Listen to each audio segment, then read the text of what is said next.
We're talking Graham and Kathy Finlayson, graziers from the Bucara Plains, and they're coming up to talk to you about sustainable grazing in the semi-arid zone. Can you please, have we got both of you coming? Oh, no, just Graham, please, a warm round of applause. Okay, Graham. Is this still on? Yeah. Thank you very much. Yeah, I thought Kathy might have jumped up for a bit of moral support then, but she hasn't.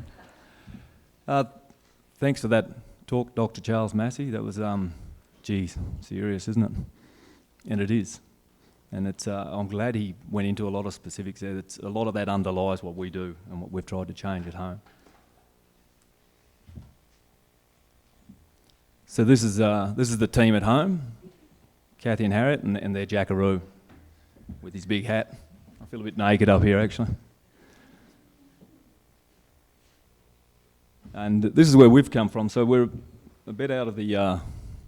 we come from quite a way from here. We're 600 kilometres up, north of Brewarrina, where it hasn't really rained much at all for quite a while.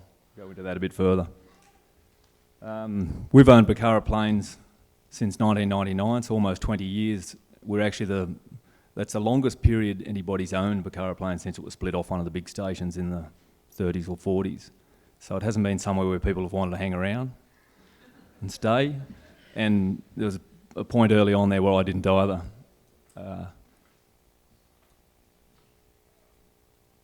Yeah, it is quite degraded. There's a lot of clay pans on it. Just, you know, some of those slides that Charles had could fit very easily into the place there. Back in, I'll just take this out. Is that okay? Yeah, we bought the place in '99. 2000 was a pretty good year. 2001, not so much. We had 4 or 5 inches that year, and the second year was even tougher.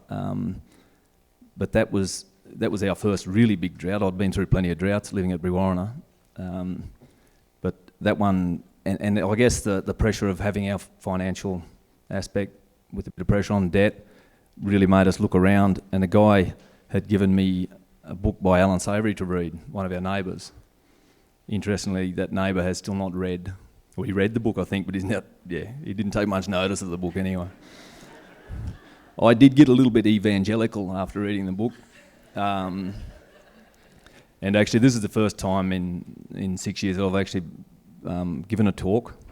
And actually, I should apologise, because I would like to thank Ashley and David for putting this on, of course, and David for inviting me along to be a speaker. I haven't done it for a fair while, and I just think we have to put ourselves out there a little bit. You know, guys like Charles writing that book, and Cole Seiss and these guys that are talking about what we need to do has to happen. There's plenty of good operators. I know some fantastic farmers running great businesses, but it's not going to be much good if we're sitting in isolation and not, you know, changing the landscape. We've got a big job ahead of us. So we went through the whole Alan Savory RCS. We were involved with RCS for 4.5 years, went through the EL processes, really helped us focus on what we needed to do in our business and on the place.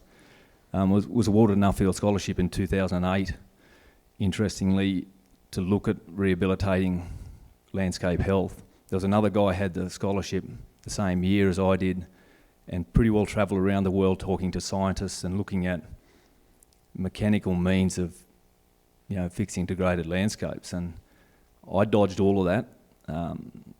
I just reckon I'll let the science catch up, and I just went and visited people that were doing things that were making a big difference and had been doing them for a long time.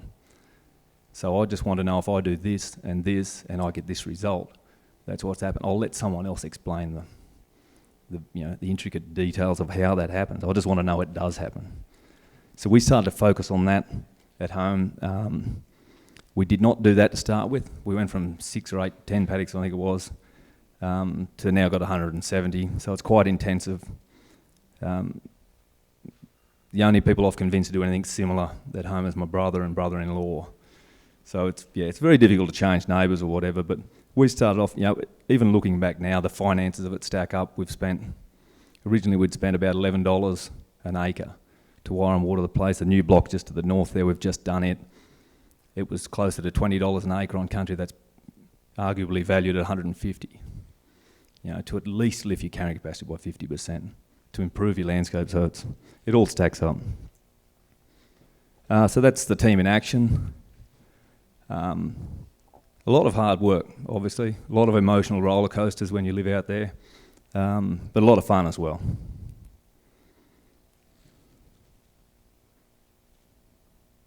I think I've got a light happening here and nothing else.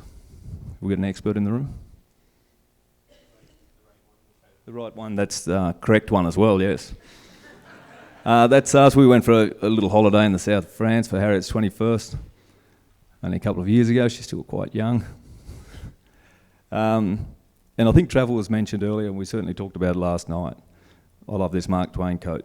Quote, "Travel is fatal to the prejudice, bigotry and narrow-mindedness, and many of the people need it sorely on these accounts. Broad, wholesome, charitable views of men and things cannot be acquired by vegetating in one little corner of the earth all of one's lifetime." It doesn't seem to work for politicians though, does it? They do plenty. Well, I just wanted to I was thinking about what I could talk about today rather than just what happened at home, or how do we bring our perspective onto what I think of some of the things that need to be talked about for the future. Droughts, are they good or bad? Shifting thinking and framing the conversation. Regenerative agriculture for our future. And the big one, dealing with climate change and increasing variability. So the bad side of drought. Not enough rain. And that depends where you are and what, it's all it has to be kept in perspective, It's always not enough rain until you have too much. Then you have flood and you need help again. So lower production. Of course we have lower production, but is it lower profit? Does it have to be lower profit? That's what there's too much focus on production in agriculture and not enough on profit. Poor animal welfare, absolutely no excuse. Absolutely no excuse in this day and age for anybody to not be focusing on that. Loss of our special genetics. That everybody on the land has special genetics, don't we? Yeah, I think there's a little bit too much focus on that. Land degradation, another one that just shouldn't be ignored or made an excuse for. You get these big drought occasions come through and it's sort of accepted that the landscape looks like that. There was one photo in a paper, and it was somewhere down here as well, of the drought and how bare the paddocks were, and you could see in the background a fenced-off little part of a yard that was full of grass. And that just stood out to me. I don't suppose too many people notice that sort of stuff. Mental depression and suicide, massive issue. Are we addressing the symptom or the cause? Are people getting depressed about things they just shouldn't be depressed about? And this all puts pressure on our social licence to farm. Farmers don't have the right, as some suppose, to do whatever we want. But consumers do have the right to not buy what we produce. And I don't think enough people remember that or think about that. And this doesn't happen to everyone. I don't buy the Telegraph, but I had to buy that one. Just get a photo of that story. This shoot 1,200 sheep, Jesus. It's rubbish. The whole thing's rubbish. I hope he's not in the room. I don't suppose he will be. But he's not the only guy, that's just the thinking. Are we hurting or healing? Just to lead back to Charles' talk, it's, we're doing a lot of hurting. I can take photos. My wife and I, Kathy and I, do a lot of travelling, and I can take photos every day of that sort of thing. Roadsides where it's not too bad on the inside, flogged out on the outside. This tree up here, I don't know when that happened, 100 years ago, I guess. 8 inches above the ground. Incredible. So I do know a little bit about droughts. This is our rolling rainfall for Bucara Plains over the last 18 years. I've got done this back for 32 years, and it's roughly a 6-year cycle, with some tougher ones before that. You go back from 1922 to 1948, which is on those maps. It was a 26-year period. So I hope we're not in one of those. Typical wake-up call for me when I first did the GFP, which was in 2001, so it was reasonably ordinary at home at that stage. Drought is not a disaster, as they are natural low rainfall periods. It's our decisions that create the disaster. And in a place like Australia, we should be focusing a little bit more on that. So what can be good about that? It's a chance to reset our minds, bring a bit more of that organic mind in, hopefully. To change our thinking, we always need a catalyst to change. And it's either pleasure or pain, but most of the time I think it's pain. And we certainly were in that position. A chance to do something else if you're destocked. And that's, considering destocked as the ultimate. A chance to fine-tune our management and look at our business. It's a chance to fine-tune our genetics. I don't care how good do you think your genetics are. If you take the top 20% off, or top 30% off, or the bottom 30% off, I should say, you will improve your genetics. So it's a chance to do that. It's a chance to look for opportunities. What else can you do? It was just coincidental that Kathy and I picked up another role off farm that I'll talk about this afternoon, but sometimes you have to stop doing what you're doing before you can see an opportunity. You won't see opportunities if you're just too flat out doing what you're doing.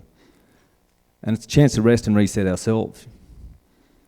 We know plenty of good operators in amongst the regen ag field that have taken a holiday in this drought. They're overseas, kicking back, not pouring out cottonseed or all that other stuff I haven't done for 17 years. And basically it's about matching your stock and rate carrying capacity. At home at the moment, that's not much. On some of the other countries we manage, it's zero. And that's just where it should be. So how do we do that? We use grazing charts. We use what we've learned. We look at our business. We measure this stuff monthly. And we're sitting quite below our benchmark there and have been. We've still got a few cattle on there and they're poking along. But I actually, the benchmark comes down in a drought and it lifts in a good season. So this is a bit of what our country looked like. Not bedrock, but very close to it. That was we had, those good years, those 5 or 6 good years. And, I should have said that first photo was 380 millimetres. That is our average rainfall. It's one of the few years in 2004 we had our average rainfall. It didn't matter if we had 20 inches, 30 inches. That clay pen stayed like it was. You have to physically do something. Kathy took that photo 2 days ago. Our rolling rainfall is 165 mils. If you think back to, I didn't say it, but when I showed that rolling rainfall chart, we've been well below our average rolling rainfall for 6 years, solid. We got down to 100 mils last September. So it's pretty ordinary. Still good cover right across it. Still soaks up water. It wouldn't soak up any water before. So we can change, even the worst country we can change. It's actually the better country that we've got that has given us the biggest kick. Sorry, Charlie, but I did use a little bit of mechanical mind stuff to start with. At one period, we didn't have any cattle at all, and I just ploughed around with a little Fergie tractor, so it didn't cost us a lot. That's always a benchmark for me. What does it cost me to do what I need to do? So we did a little bit of this on clay pans. Very photogenic sort of stuff. However, one of the questions earlier,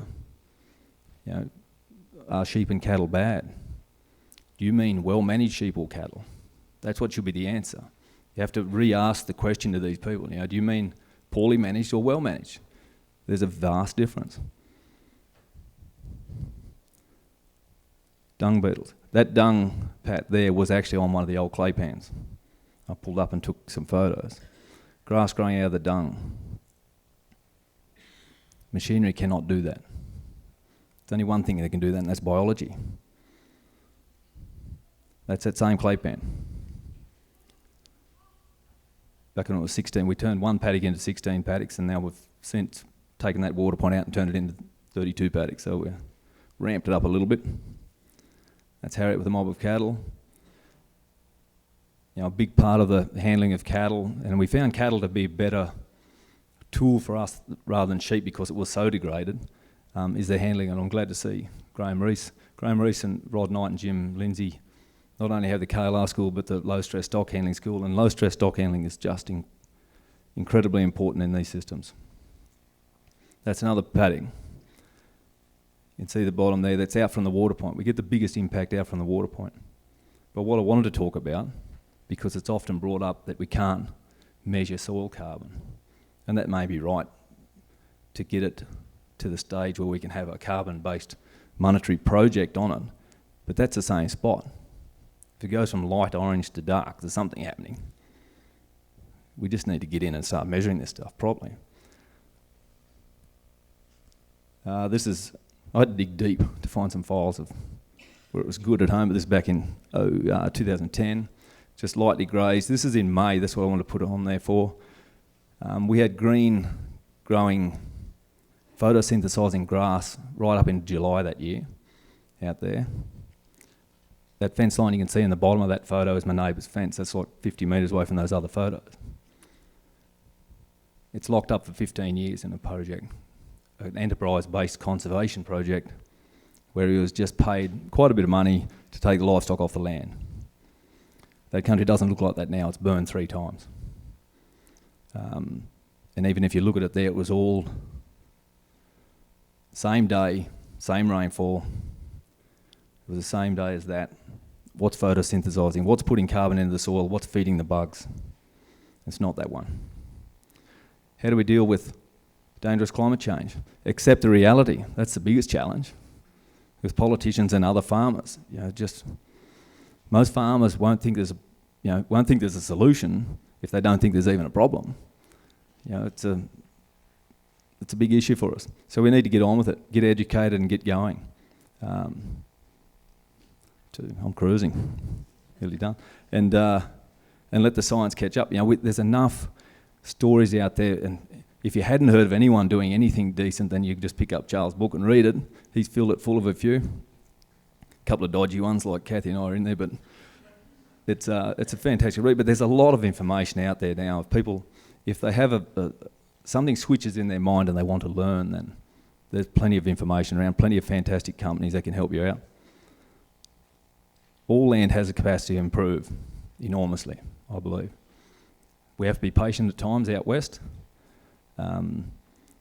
It's just the nature of the beast. We started our change in the Millennium Drought in 7 years, and we had all that light country sort of start to improve, and then we really kicked though when we got rain. And this one to me has been the same thing. We have to stop it going backwards when it's tough and look after it as best we can, and it will pay us back. And I look at it now and I'm still excited about what's going to happen when it rains at home. I'd like it to be this summer. And it does annoy me a little bit in the media when you hear, drought in Australia.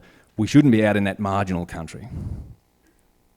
Well, I can guarantee some of my country looks a lot better than this $2,000 and $3,000 an acre country around, There's not marginal country, there's marginal management. So circumstances are not negative or positive. Circumstances are neutral.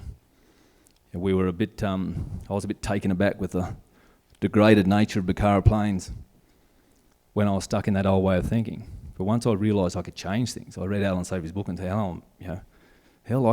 we can turn this around, we can change this. Then your whole focus becomes positive, and you can get on with it. And you're not sad about it not raining. I still like it to rain, but you just know what you're going to do if it doesn't. And you just get excited about things growing and things changing for the better.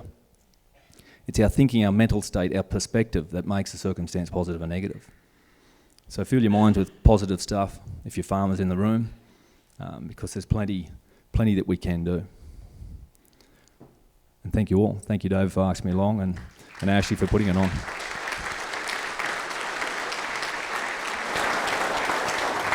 Awesome. Yeah, good one.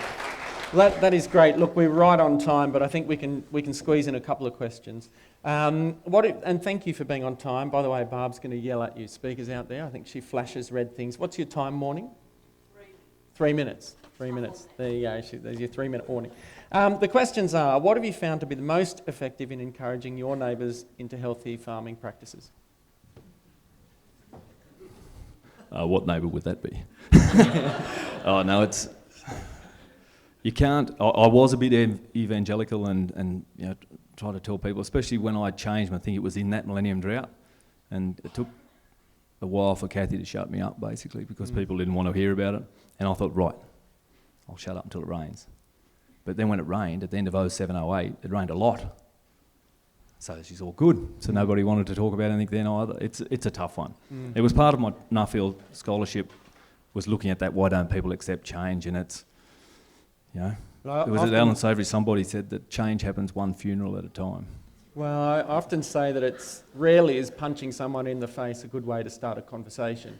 And similarly, if you're going to somebody and saying, well, look, you're wrong, you've stuffed up, that's probably not a good way to invite them into a conversation, I suppose. You know, what you talked about in the watering system is like perhaps demonstrating and leading people into change rather than starting with a critical mindset. Oh, for sure. You have to point out a better way forward, but I think Charles mentioned it. I mean, for people to do that, they have to accept what they've been doing hasn't been. And for me, that was easy. I don't know. I was just so relieved, I guess, that there was a better way forward. So, but for people to admit what they're doing for sometimes 20, 30, 40 years, it's a big ask. You know, the pain has to be pretty intense to push them over the edge. So, I don't know. We had Alan Savory at home for a field day in 2011, and we had 3 planes on the Claypan sort of over the river that we all drove out past. 2 of the neighbours had driven into town that day. We had a marquee set up. We had, you know, a couple of hundred people there during the day and 120 for a sit-down meal at night. Neither neighbour asked me a question. I get on with these guys pretty well. Neither asked me one question about what we're doing. We dug some soil pits at home once. I got a lend of the neighbour's tractor. I don't have a tractor. And I got a lend of his tractor to fill the holes in. And he said, oh, Graham, I'll do that for you. Okay, then. So we dug one on his side of the fence and one on my side of the fence. Massive difference under the ground. It was more difference underneath the ground with all the brute systems and what had happened than there was above ground. So he filled in 3 holes. Not one question. I'd ask, could I dig a pit? No, they were fairly big holes on his side of the fence. Yeah, that's fine. Not a question. Extraordinary. Yeah. Well, lots of questions for you, but we're going to have to throw them outside of the conference, I'm sorry. Thank you so much once again. And we'll move on to our next speaker. Good on you, mate. Thank you.